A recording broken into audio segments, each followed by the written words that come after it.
Motherboard computer का main part होता है, इसी के ऊपर सारे डिवाइस लगाए जाते हैं। अगर हमारा मदरबोर्ड सही ढंग से काम नहीं करेगा तो हमारा सिस्टम भी सही ढंग से काम नहीं करेगा।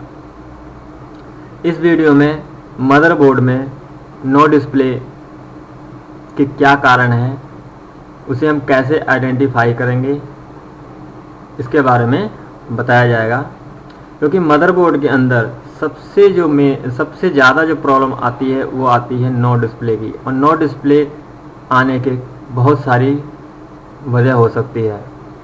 तो सबसे पहले मदरबोर्ड के अंदर देखेंगे कि नो डिस्प्ले किन वजह से होती है। अगर हमारा सीपीयू चल रहा है, फैन घूम रहा है, ऑन करने में हमारा मदरबोर्ड यानी सीपीयू ऑन भी हो रहा है और फैन भी घूम रहा है, ना ही इसमें कोई एरर बीप आ रही है, ना ही किस तरह की वो है, सिर्फ नो डिस्प्ले हमारा मॉनिटर नोट सिग्नल दिखा रहा है, तो उसको हम कैसे चेक करेंगे कि हमारे मदरबोर्ड में क्या प्रॉब्लम है और किस वजह से नो डिस्प्ले है।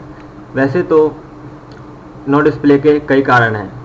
हमारा मदरबोर्ड अगर फिजिकल डैमेज है तो भी नो डिस्प्ले होगा, रैम खराब है तब भी नो डिस्प्ले होगा, रैम स्लॉट खराब है तब भी नो डिस्प्ले होगा, सीपीयू अगर खराब है तो भी नो डिस्प्ले होगा, सीपीयू अगर मैच नहीं कर रहा है मदरबोर्ड के साथ तब भी नो डिस्प्ले होगा, और सीपीयू अगर ओवरहीट कर रहा है तब भी नो डिस्प्ले की प्रॉब्लम होगी, या मदरबोर्ड के अंदर हमारा एसएमपीएस पावर सप्लाई सही तरीके से नहीं मिल रही है तब भी नो डिस्प्ले होगा।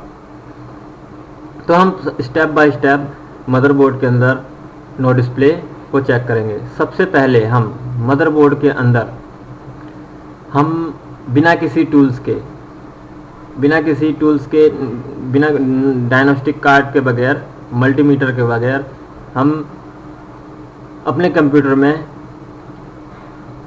नो डिस्प्ले के बारे में पता लगाएंगे। सबसे पहले हम क्रॉस चेकिंग रैम को स्लॉट से निकाल के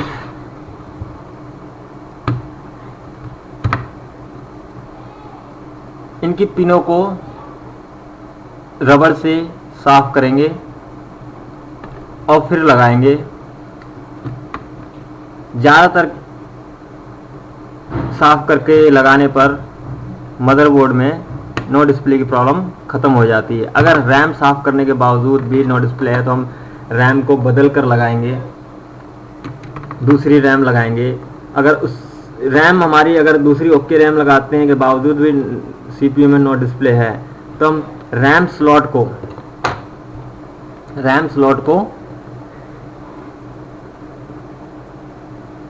वाइट पेट्रोल या आइसोप्रोफाइल से हमसे अच्छी तरह से साफ करेंगे ब्रश से, क्योंकि अगर हमारे पिनों के ऊपर कार्बन की परत जम जाती है इन पिनों के ऊपर तब भी रैम सही से डिटेक्ट ना होने के कारण भी नो डिस्प्ले होता है। हमारा रैम स्लॉट भी सही है और रैम भी सही है और फिर भी सीपीयू के अंदर नो डिस्प्ले है तो हम सीपीयू फैन को निकालेंगे और सीपीयू फैन को निकाल करके दोबारा से लगाएंगे।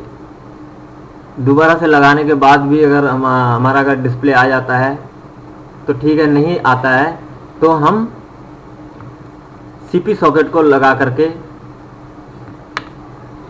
इसको ओवरहीट के लिए चेक करेंगे। हमारा सीपीयू अगर ओवरहीट हो रहा है या हीट हो रहा है, नॉर्मल हीट हो रहा है या नहीं हो रहा है या बिल्कुल ही नहीं हो रहा है, इसके लिए चेक करेंगे। अगर हम सीपीयू लगाने के बाद पावर सप्लाई जैसे ही हम देंगे और कंप्यूटर मदरबोर्ड को जैसे ही ऑन कराएंगे हमारा सीपीयू नॉर्मल हीट होना चाहिए। अगर हीट हो रहा है तब तो हमारा प्रोसेसर लगभग काम कर रहा है यानी डिटेक्शन कर रहा है, लेकिन हमारा प्रोसेसर बिल्कुल ही हीट नहीं हो रहा है तो हमारी पावर सप्लाई यानी वीआरएम सेक्शन की प्रॉब्लम इसके अंदर होगी। तो उसके लिए हम एसएमपीएस को चेंज करके देखेंगे। एसएमपीएस चेंज करने के बावजूद भी हमारे मदरबोर्ड के अंदर नो डिस्प्ले की प्रॉब्लम है और सीपीयू हीट नहीं कर रहा है तो हमारे मदरबोर्ड के अंदर ये वीआरएम सेक्शन है जिसके अंदर कैपेसिटर लगे हुए हैं।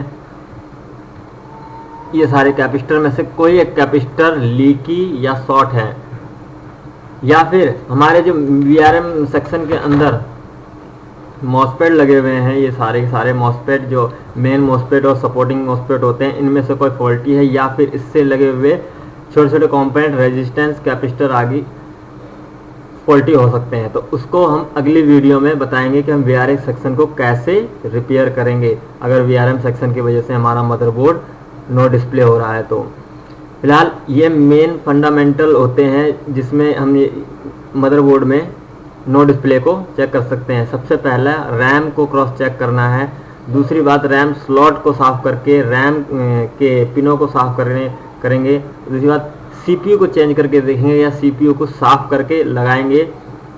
और उसके बावजूद भी हमारे मदरबोर्ड के अंदर का नो डिस्प्ले है तो वो मदरबोर्ड के कंपोनेंट की प्रॉब्लम है। वो हम अगली वीडियो में आपको बताएंगे कि मदरबोर्ड को कैसे रिपेयर करेंगे, क्योंकि मदरबोर्ड के अंदर बहुत सारे सर्किट्स होते हैं, clock generator circuit, reset circuit, MCS, ICS, बहुत सारे सर्किट हैं। उन सर्किटों को कैसे रिपेयर करें हम अगली वीडियो में बताएंगे।